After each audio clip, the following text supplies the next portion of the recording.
আসসালামু আলাইকুম। Welcome to Tanvir academy. কেমন আছেন সবাই? আশা করি আলহামদুলিল্লাহ অনেক অনেক ভালো আছেন। আজকের এই ভিডিওটিতে আমরা ভিলুকআপ ফর্মুলার দারুণ একটি ব্যবহার শিখব। আমরা হয়তোবা অনেকেই জানি না ভিলুকআপ ফর্মুলা এমনভাবে ব্যবহার করা যায়।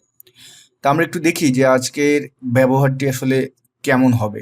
ভিউয়ার্স, আপনারা লক্ষ্য করতেছেন আমার এখানে যেই টেবিলটি আছে, টেবিলে আমার হেডার ভিত্তিক যেভাবে আমার ডেটাগুলো সাজানো আছে সেটা হলো সেলসম্যান নেম এবং জানুয়ারি মাসের সেলস।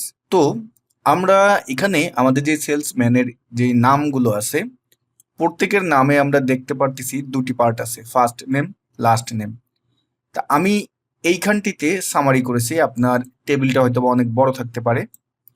এখানে দেখুন আমি শুধুমাত্র সেলসম্যানের ফার্স্ট নেম অথবা লাস্ট নেম আপনি যেটাই লিখেন না কেন এখানে তার সেলস ভ্যালুটা কিন্তু চলে আসবে। যেমন আমি যদি এইখানটিতে এখন লিখি হাসান, হাসান লিখে আমি বাইরে প্রেস করলাম, দেখেন 541। এখানে মাহবুব হাসান 541। আমি যদি এখানে লিখি যে মাহবুব, দেখুন সেই একই ভ্যালু কিন্তু এখানেই থাকলো। আমি যদি এখানে লিখি সুমনা, SUMONA, সুমনা লিখি, আমার কিন্তু 834 উঠে গেল। এখানে যদি আমরা লক্ষ্য করি সুমনা আক্তার 834। আপনারা এখানে যে ভ্যালুর সামনে কে দেখতে পারতেছেন, এখানে আমরা কাস্টম ফরম্যাট করেছি, এই সেলটিতে করে নিয়ে এই জন্য আসেনি। এটা সিম্পল বিষয়, এ নিয়ে আমার অনেক ভিডিও আছে, আপনারা হয়তো এই বিষয়ে জানেন। তো মূলত ভিলুকআপের মাধ্যমে আমরা এই ব্যবহারটি করেছি। ভিলুকআপ যেটা করে, যেটা লুকআপ করে, ফুল নামটা লুকআপ করে, কিন্তু আমরা এখানে ফার্স্ট নেম লাস্ট নেম যেভাবে লুকআপ করলাম, মানে আপনি যেই নামটাই লিখেন না কেন ভ্যালুটা এখানে চলে আসবে। তা এটা আমরা কিভাবে করলাম আজকের ভিডিওটিতে আমরা সেটাই শিখব। ওকে, তা চলুন আমরা ভিডিওর মূল পার্টে চলে যাই। মূল পার্টে চলে যাওয়ার আগে আপনাদেরকে একটি অ্যানাউন্সমেন্ট দিচ্ছি। আমাদের Microsoft office basic to advance online live কোর্সের নতুন ব্যাচের ভর্তি একদম শেষের দিকে, হাতে গোনা আর কয়েকটি দিন বাকি আছে। যারা ভর্তি হতে চান এই ভিডিও ডিসক্রিপশন বক্সে দেখবেন আমাদের কোর্সের লিঙ্ক দেওয়া আছে, অথবা স্ক্রিনে যে নাম্বারগুলো আছে সেই নাম্বারগুলোতে ফোন দিলে আমরা আপনাকে আমাদের কোর্স সম্পর্কে আপডেট ইনফরমেশনটা দিয়ে দেব। নাম্বারগুলোতে শুধু কোর্স বাদে কেউ ফোন দিবেন না। আরেকটি বিষয়, আমাদের কোর্সটি বিশেষ করে যারা মাদ্রাসায় পড়ালেখা করতেছেন, যারা হাফেজ অথবা মাওলানা অর্থাৎ মাদ্রাসা লাইনে যারা পড়ালেখা করতেছেন তাদের জন্য আমাদের কোর্সটিতে বিশাল ডিসকাউন্ট আছে। আর যারা স্টুডেন্ট তারাও আমাদেরকে ফোন দিতে পারেন যে আপনি স্টুডেন্ট, আপনি বেকার, তাদের জন্য আমাদের কোর্সটিতে অনেক বড় ডিসকাউন্ট আছে। তা আশা করি যারা মাদ্রাসা লাইনে এবং স্টুডেন্ট, বেকার এরকম যারা আছেন তারা আমাদের কোর্স ফি দেখে ভয় পাবেন না, আপনারা ফোন দিবেন, আমরা অবশ্যই আপনাদেরকে হেল্প করব। তবে যারা জব হোল্ডার, চাকরি বাকরি করতেছেন ভালো, তারা আমাদের যে কোর্স ফি আছে সেই কোর্স ফিতেই আপনার ভর্তি হতে হবে। ওকে, চলুন ভিডিওর মূল টপিকে চলে যাই। ভিউয়ার্স, আমি এখান থেকে যেই সামারিটা করেছি তার নিচে যে ডাটাটা ছিল সেটা আমি ডিলিট করে দিলাম। এখন এই সেলস নেম আমি যখন লিখব আমার সেলস ভ্যালুটা চলে আসবে। তাহলে আমি কোথায় রেজাল্ট চাচ্ছি? সেলস এই নিচে যে ঘরটি আছে এখানে ফর্মুলা কল করব, ইকুয়াল টু কে কল করলাম, ভিলুকআপকে কল করলাম। ভিলুকআপের লুকআপ ভ্যালু যেটা, আমি লুকআপ ভ্যালুটা কোথায় লিখব? লুকআপ ভ্যালুটা হলো সেলসম্যানের নিচের যে ঘরটা সেটা। তাহলে আমার এই সেলটির আমি সিলেক্ট করলাম, আমার এই সেলটির নাম হলো E3। ওকে, এখন আমি কমা দিলাম। টেবিল অ্যারে হলো আমার এই টেবিল থেকে আমি রেজাল্টটা চাচ্ছি, কমা কলাম ইন্ডেক্স নাম্বার। আপনি কি চাচ্ছেন? সেলস নামটা এখানে লিখলে, সেলস ম্যানের নেমটা লিখলে আমার সেলসের ভ্যালু আসবে।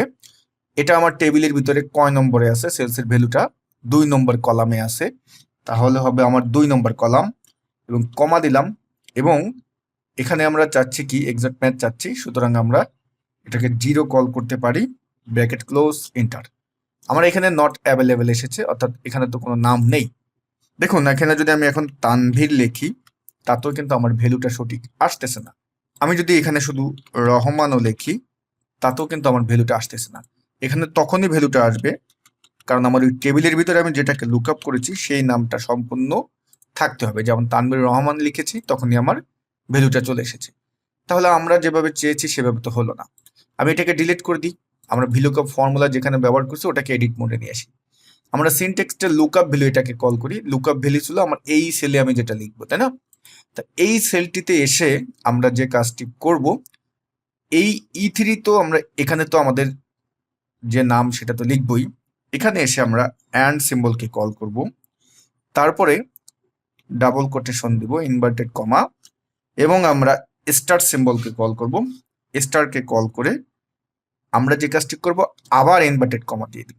দেখেন, তা এটা দ্বারা এখন যেটা হলো, আমি যেহেতু ডান পাশে দিয়েছি, এখন যদি আমি ইন্টার দিই, আমি যদি এখন এখানে লিখি তানভীর, তাহলে কিন্তু আমার দেখেন তানভীর যেই ভ্যালুটা সেটা কিন্তু আমার চলে আসলো তানভীরের।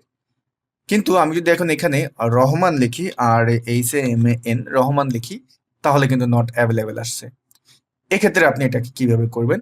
আমরা যেহেতু এটা করেছি ডান পাশের এই যে আমরা যেই ক্যারেক্টারগুলো এখানে কল করেছি, আমরা যেগুলো কল করেছি সেগুলো হলো কি, আমার ডান পাশের যে নামটা আছে, ওয়ার্ডটা আছে, সেটাকেও রিমুভ করবে, সেটাকে বাদ দিয়ে আমার বাম পাশে যেই নামটা আছে সেটাকে খুঁজে আমার ভ্যালুটা দিবে।